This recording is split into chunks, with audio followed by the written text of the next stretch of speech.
के राष्ट्रपति बनने से पहले अपनी चुनावी रैली में डोनाल्ड ट्रंप खुलकर दावे कर रहे थे कि वो युद्ध को रुकवा देंगे 24 घंटे में, और अब जीत चुके हैं डोनाल्ड ट्रंप। उन पर जिम्मेदारी है अपने दावों को सच करने की।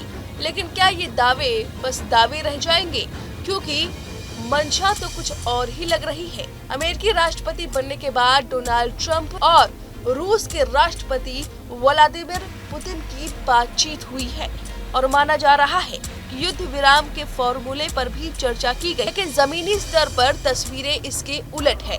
जो वादे हैं उसके विपरीत है, क्योंकि यूक्रेन पर अब हमला और तेज बढ़ गया है। लगातार रूस यूक्रेन पर हमले कर रहा है। डोनाल्ड ट्रंप और पुतिन की बातचीत के बाद यूक्रेन पर हमले जारी है। एक तरफ जहां रूसी सेना यूक्रेनी मोर्चों पर बारूद बरसा रही है, यूक्रेन के डोनेट्स्क को कब्जा करने के लिए रूसी सेना आगे बढ़ रही है। ठीक उसी वक्त ट्रंप के बेटे डोनाल्ड जूनियर ट्रंप ने इंस्टाग्राम पर एक मीम पोस्ट करके जेलेंस्की का मजाक उड़ा दिया है। दरअसल मीम में ट्रंप के साथ जेलेंस्की नजर आ रहे हैं और चेहरे पर चिंता के भाव। उसके बाद जेलेंस्की के सिर पर डॉलर बरसने लगते हैं।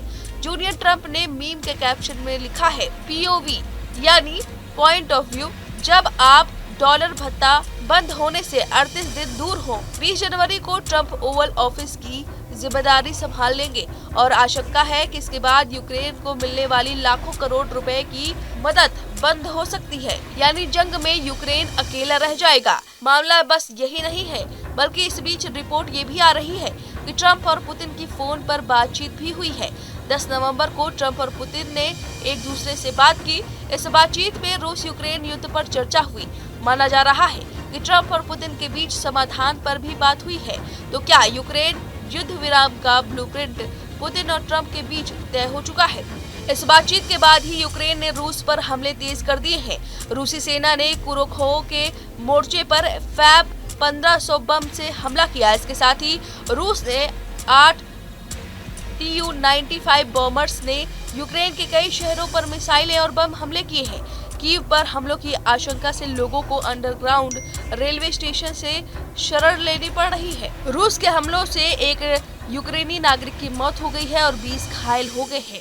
हालांकि माना जा रहा है कि बहुत जल्दी ट्रंप युद्ध विराम का मसौदा सार्वजनिक कर सकते हैं। पोलैंड सरकार की रिपोर्ट है कि ट्रंप 20 जनवरी से पहले ही अपने यूक्रेन प्लान का ऐलान करने वाले हैं। इस शांति प्रस्ताव के सार्वजनिक होने से पहले ही पुतिन ने बैटल ऑफ डोनेट्स्क को खत्म करने का लक्ष्य तय कर लिया है, यानी पूरे डोनेट्स्क पर रूस का कब्जा जमाना, ताकि शांति वार्ता डील में यूक्रेन पर दबाव बनाया जा सके।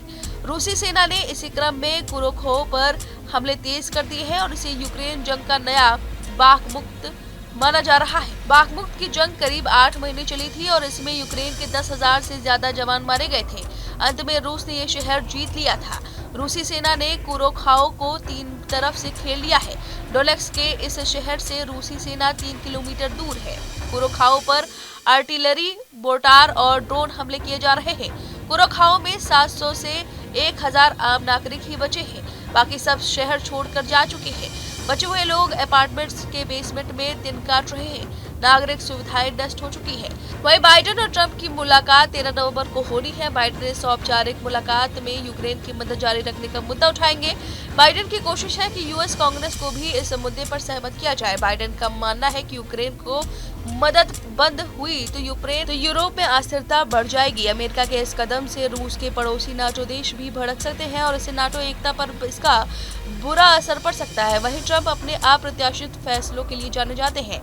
ट्रंप चुनाव प्रचार में भी कह चुके हैं कि जेलेंस्की हर दौरे पर सैकड़ों करोड़ डॉलर ले जाते हैं। ट्रंप के इसी रुख से माना जा रहा था कि वो यूक्रेन को मदद देना बंद कर देंगे और अब ट्रंप जूनियर के मीम, ट्रंप पुतिन की बातचीत और डोनबास रीजन में बढ़ाए गए हमले इसकी आशंका और बढ़ा रहे हैं। ये दुनिया जानती है कि अगर अमेरिका ने यूक्रेन के सिर से हाथ खींचा तो युद्ध का अंजाम क्या होने वाला है। अब देखना होगा ट्रंप किस तरह से मसौदा तैयार करते हैं इस युद्ध विराम को लेकर। फिलहाल इस खबर पर आपकी जो भी राय है हमें कमेंट करके जरूर बताएं। न्यूज नेशन अब व्हाट्सएप पर खबरों की ताजा अपडेट के लिए न्यूज नेशन के इस QR कोड को स्कैन करें।